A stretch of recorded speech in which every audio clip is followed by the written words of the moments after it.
देश भर से कोने कोने से आए हुए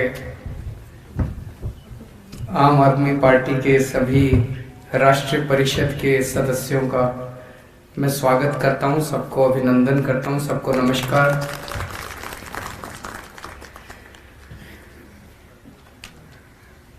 दिल्ली के चुनाव के बाद ये पहली बार हम लोगों को मिलने का मौका हो रहा है, तो सबसे पहले आप सब लोगों को बधाई देना चाहता हूं कि आपकी पार्टी ने दिल्ली के चुनावों में शानदार जीत हासिल की।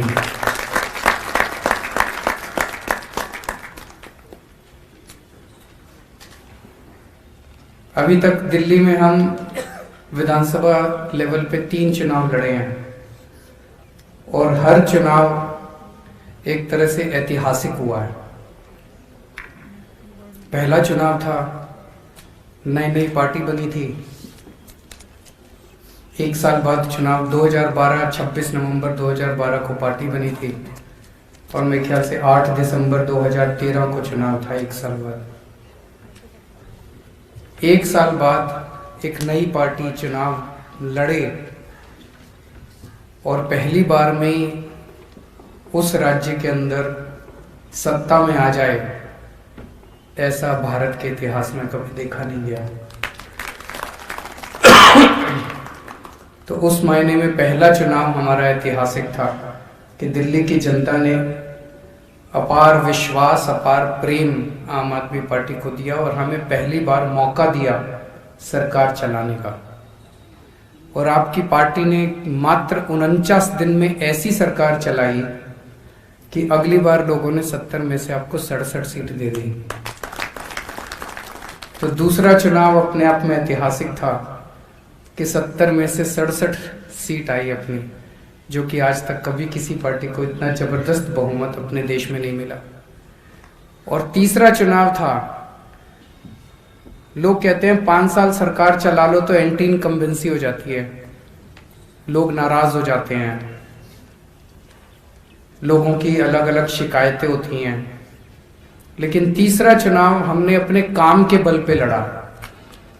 हमने ऐलान किया कि भाई अगर काम किया हो तो वोट देना, अगर काम नहीं किया हो तो वोट मत देना।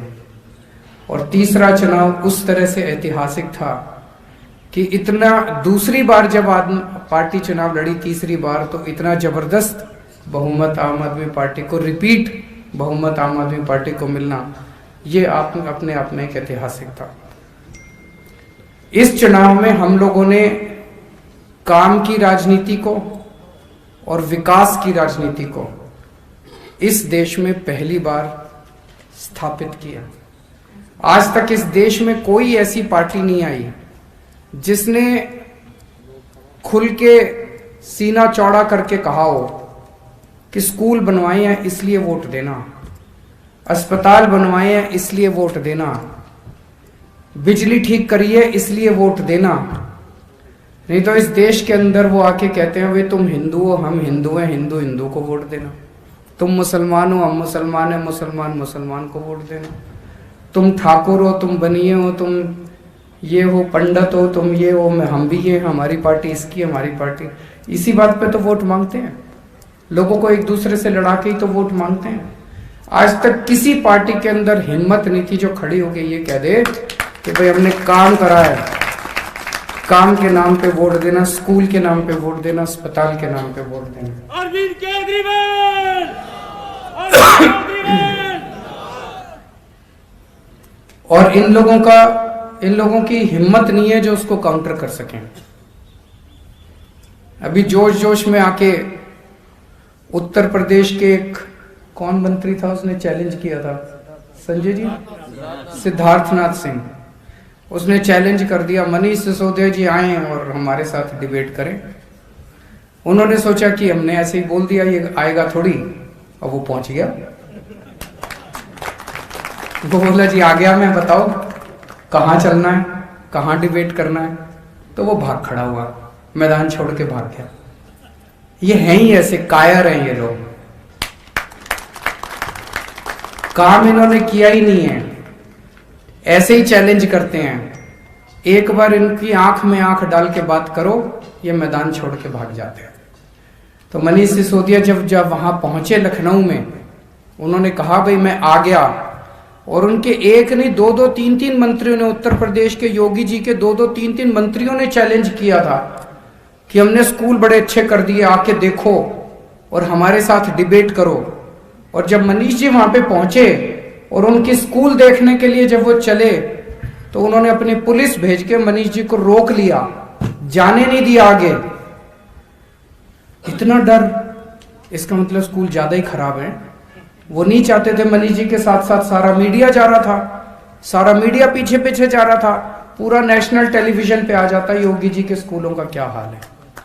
तो उन्होंने मनीष जी को रास्ते में ही रोक लिया और इनको स्कूल देखने।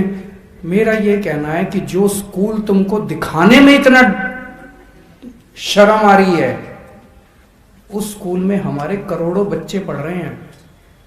सोचो उन बच्चों के साथ तुम क्या कर रहे हो, उन बच्चों का तुमने क्या हाल कर रखा है। उन बच्चों का तो भविष्य अंधकार में है। फिर एक उत्तराखंड के मंत्री हैं, उनका क्या नाम है, मदन कौशिक। उन्होंने चैलेंज किया कि मैं 100 मिनट में, पता नहीं 100 सेकंड में 100 काम गिना दूंगा अपने। आए मनीष जी, मैं डिबेट करूंगा। बोला मनीष जी बताएं कहां आना है, मनीष जी बताएं कितने बजे आना है। तो मनीष जी उत्तराखंड भी पहुंच गए। बोले आओ जी चैलेंज कर। वो वहां से भाग खड़े हुए। पहले उत्तर प्रदेश में भाजपा भाग गई, उसके बाद उत्तराखंड में भारतीय जनता पार्टी भाग गई। वहां भी उनकी हिम्मत नहीं हुई। वहां भी जब मनीष जी उनका एक स्कूल देख के आए, इतना बुरा हाल स्कूल का, इतना बुरा हाल उनका स्कूल का। 70 साल इन लोगों ने राज करा, 70 साल बीजेपी और कांग्रेस ने राज करा। इन्होंने इतना बुरा हाल कर दिया, सब चीजों का बुरा हाल कर दिया।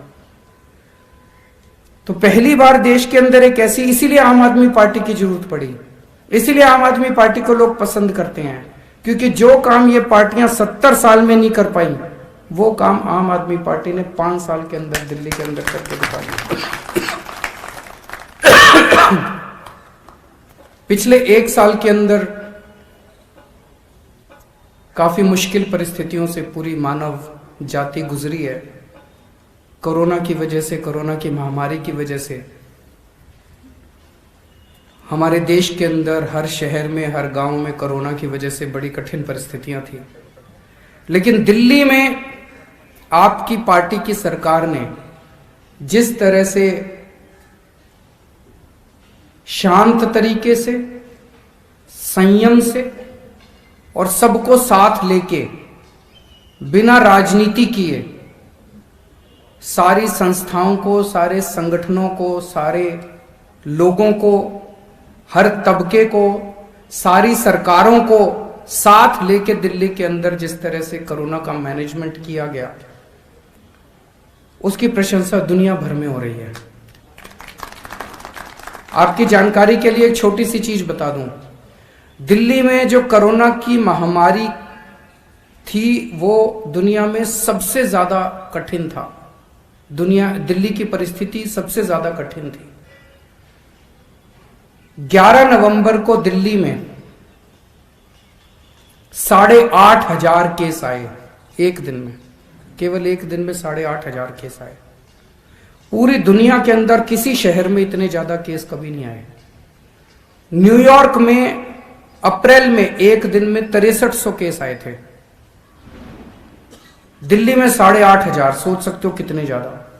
लेकिन जब न्यूयॉर्क में 6300 केस आए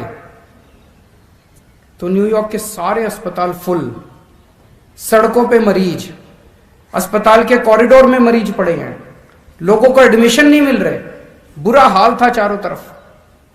लेकिन दिल्ली में जब 8,500 केस आए, उस दिन भी हमारे 7,000 अस्पतालों के अंदर बेड खाली पड़े हुए थे। कोई सड़कों पे मरीज नहीं थे, कोई कॉरिडोर में मरीज नहीं थे। इतना शानदार मैनेजमेंट हमारे डॉक्टर्स ने और हमारे सब लोगों ने मिलकर किया। ये नतीजा था पिछले 5 साल के अंदर जो अस्पतालों के अंदर हमने इन्वेस्टमेंट करी, इतने मोहल्ला क्लिनिक खोले, इतने अस्पताल बनाए, इतना शानदार सरकारी अस्पतालों को ठीक करा, सबको साथ लेके चले, उसका नतीजा था। इतना शानदार मैनेजमेंट था कि सबसे ज्यादा महामारी का जो वो था, वो इम्पैक्ट जो था वो दिल्ली के ऊपर हुआ, लेकिन उसको हमने शानदार तरीके से मैनेज किया आपकी सरकार में। होम आइसोलेशन किया, प्लाज्मा थेरेपी की, कई नई नई चीजें करी। सबसे इंपॉर्टेंट चीज करी, मैं देख रहा था एक राज्य, उस राज्य के अंदर एक हॉस्पिटल के अंदर एक ही आदमी 50 बार अपनी नाक में वो डाल के और वो सैंपल दे रहा है। इसका क्या मतलब है? इसका मतलब फर्जी टेस्ट हो रहे थे, फर्जी टेस्ट कर करके वो अपनी रिपोर्ट तैयार कर रहे थे कि कोरोना नहीं है। दिल्ली के अंदर हमने फर्जीवाड़ा नहीं होने दिया। हमने उनको कहा, अपने सारे अफसरों को भी और डॉक्टरों को भी, जो सही पोजीशन है वो दिखाओ। अगर मैं मुख्यमंत्री होने के नाते मेरे को सही पोजीशन नहीं पता और मैं जनता को सही पोजीशन नहीं दिखाऊंगा तो अंदर ही अंदर तो बीमारी बढ़ती जाएगी, लोग मरते जाएंगे। मेरे लिए लोग इंपॉर्टेंट हैं कि मेरे लिए ये आंकड़े इंपॉर्टेंट हैं? मेरे लिए तो लोग इंपॉर्टेंट है, मेरे लिए तो लोगों की जान इंपॉर्टेंट है। एक एक जान हमारे लिए कीमती है। हमने आंकड़ों के साथ खिलवाड़ नहीं किया, जो था जनता के सामने रख दिया। जब कोरोना बढ़ा दिल्ली में तो इन लोगों ने खूब गालियां दी हमको। हमने संयम के साथ मुंह बंद रख के, मुंह पे उंगली रख के हमने सारा काम करते गए और आज ऊपर वाले की दया से कल 80,000 टेस्ट हुए, 100 से भी कम केस आने चालू हो गए दिल्ली के अंदर। तो कोरोना का भी काफी अच्छा काम हुआ और आपकी पार्टी की सरकार की पूरी चारों तरफ इस बात की तारीफ हो रही है। मेरे को सबसे अच्छा तो लगा कि 2 जुलाई को दिल्ली में पहला प्लाज्मा बैंक बना था, दुनिया का पहला प्लाज्मा बैंक, और 27 अगस्त को अमेरिका के राष्ट्रपति ने कहा था कि हम भी अब प्लाज्मा इस्तेमाल करेंगे। अभी जो मैं चारों तरफ सुनता हूं, आप लोगों से बात करता हूं, लोगों से बात करता हूं, देश के अंदर, पूरे देश में, हर जगह, गांव-गांव के अंदर दिल्ली की आम आदमी पार्टी के काम, सरकार के कामों की चर्चा है कि नहीं है? देश भर में लोग इज्जत करते हैं आम आदमी पार्टी की, देश भर में लोग प्यार करते हैं आप लोगों से, देश भर में लोग प्यार करते हैं आम आदमी पार्टी से। फिर जब पूछो वोट दोगे, कहते जी अभी तो इनका यहां कुछ है नहीं, ऐसे कहते हैं। ये जो छोटा सा फासला है ये तय करना है कि अभी तो कुछ है नहीं, इसके लिए आप लोग संगठन बनाना है। मोटे मोटे तौर पे अगर हम कहें तो अब लोग आपकी पार्टी को चाहते हैं। पूरे देश में सबको पता चल गया दिल्ली में 24 घंटे बिजली मिलती है और फ्री बिजली मिलती है। ये 8वें चमत्कार से कम नहीं है कि 24 घंटे बिजली और फ्री बिजली सबको चाहिए, देश भर में किसको नहीं चाहिए। और बाकी सरकारें कर नहीं पा रही, उनसे हो नहीं रहा। अगर होता तो अभी तक कर देते। ये जादू तो अपने को ही आता है और तो किसी को आता नहीं है, हम ही कर सकते हैं और कोई कर नहीं सकता। तो लोग, सारे लोग चाहते हैं कि ये हो, लेकिन वो संगठन अपने को बनाना पड़ेगा। उसके लिए आपको मेहनत करनी पड़ेगी, गली गली में जाना पड़ेगा, लोगों से मिलना पड़ेगा और बहुत बड़े स्तर के ऊपर संगठन बनाना पड़ेगा, सबको जोड़ना पड़ेगा। कहीं कहीं होता है, किसी को लगता है यार मैंने दूसरों को ले लिया तो मेरी टिकट ना कट जाए, कुछ ज्यादा होता है ना कहीं कहीं। वो नहीं करना, सबको जोड़ो, सारा देश जुड़ेगा, सारा देश आम आदमी पार्टी का हिस्सा बनेगा, तभी अपना तभी देश का बदलाव होगा। आम आदमी पार्टी क्या है? आम आदमी पार्टी से थोड़ी चिपके हैं हम लोग तो देश से चिपके हैं। देश हमारे लिए इंपॉर्टेंट है। आम आदमी पार्टी तो जरिया है, आम आदमी पार्टी तो व्हीकल है, उसके जरिए अपने को देश बदलना है। तो अगले 2 साल के अंदर देश में जो भी चुनाव हो रहे हैं, आपकी पार्टी ने तय किया है कि अगले 2 साल में इन 6 राज्यों में चुनाव लड़ेंगे। उत्तर प्रदेश, उत्तराखंड, गोवा, पंजाब, हिमाचल प्रदेश और गुजरात। मंजूर है? हाथ खड़े कर दो जरा दोनों से। इन 6 राज्यों में चुनाव लड़ेंगे। और चुनाव क्यों लड़ेंगे? लोग आते हैं मेरे पास। दिल्ली तो एक पूरे देश का एक मिनी इंडिया है। दिल्ली में पूरे देश भर से लोग आके रहते हैं। उत्तराखंड से भी आते हैं, उत्तर प्रदेश से भी आते हैं, जम्मू कश्मीर से भी आते हैं, हिमाचल प्रदेश से भी आते हैं, साउथ से भी आते हैं, ईस्ट से भी आते हैं, वेस्ट से भी आते हैं। लोग यहाँ के रहते हैं। उन लोगों से जब हम बात करते हैं, लोग कहते हैं जी हमारा क्या कसूर है बताओ। अब उत्तर प्रदेश के अंदर 325 सीट दे दी, इससे फालतू और क्या देते इनको? फिर भी काम नहीं करते तो बोलो जी अब जनता क्यों त्रस्त हो? बोले हमको भी बिजली मुफ्त चाहिए, हमको भी बिजली 24 घंटे चाहिए, हमको भी अच्छे स्कूल चाहिए, हमको भी अच्छे अस्पताल चाहिए, हमको भी फ्री दवाइयाँ चाहिए, हमको भी अच्छी सड़क चाहिए, हमको भी अच्छा पानी चाहिए। बोले इनके बस की ना है जी। इनको 325 सीट दे दी, उसके बाद भी अगर इन्होंने कुछ नहीं करा तो बोलो जी अब तो आप ही की जरूरत है। तो अब आप लोगों को निकलना पड़ेगा, आप लोगों को जाना पड़ेगा। जनता तैयार है। जनता को बस ये दिखाना है कि आम आदमी पार्टी हर जगह पहुंच गई है। आपको पहुंचने की जरूरत है। पिछले 5 साल के मेरे अनुभव ने ये दिखाया है कि अगर 5 साल के अंदर हम लोग ये सब कर सकते थे तो ये 70 साल में बीजेपी कांग्रेस वाले मिलके भी कर सकते थे। इसका मतलब अपने को जानबूझ के देश को पिछड़ा रखा गया, जानबूझ के अपने देश को गरीब रखा गया, जानबूझ के अपने देश को अनपढ़ रखा गया। इन दोनों पार्टियों ने मिलके, मोस्टली तो इन दोनों पार्टियों ने 70 साल में कभी ये कभी वो, एक बार तुम एक बार हम, यही चलाया। जानबूझ के इन लोगों ने किया। और आजकल एक पार्टी है राष्ट्रीय स्तर की, वो आपको याद दिलाती है सन 1200 में ये हुआ था, सन 1300 में ये हुआ था, सन 1400 में ये हुआ था। वो ये नहीं बताती 21वीं सदी का भारत कैसा होगा, वो ये नहीं बताती 22वीं सदी का भारत कैसा होगा। वो कहती है 1200 में, सन 1200 में ये हुआ था, इसका बदला लेंगे। अब सन 1300 में ये हुआ।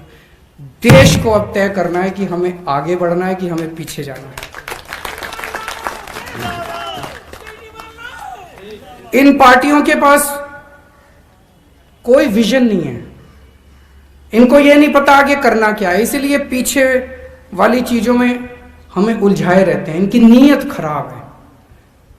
अगर आप सब लोग देश से प्यार करते हो तो केवल आम आदमी पार्टी है जिसके पास 21वीं सदी और 22वीं सदी की विजन है। हमारे पास हमें पता है करना क्या है और हमें पता है कि वो करने के लिए हमें वहां तक पहुंचना कैसे है। हमें पता है कि पूरे देश को शिक्षित कैसे करना है। हमें पता है कि इस देश के गरीब से गरीब बच्चे को अच्छी शिक्षा कैसे देनी है, हमने करके दिखाया। हमें पता है कि गांव गांव तक, घर घर तक नल में पानी कैसे पहुंचाना है। हम नारेबाजी नहीं करते, ये नारेबाजी करते हैं। रोज एक नया स्लोगन, हर घर चल कुछ नारे करने से थोड़ी काम चलता है। मेहनत करनी पड़ती है, 24 घंटे मेहनत करनी पड़ती है, साफ नीयत होनी पड़ती है।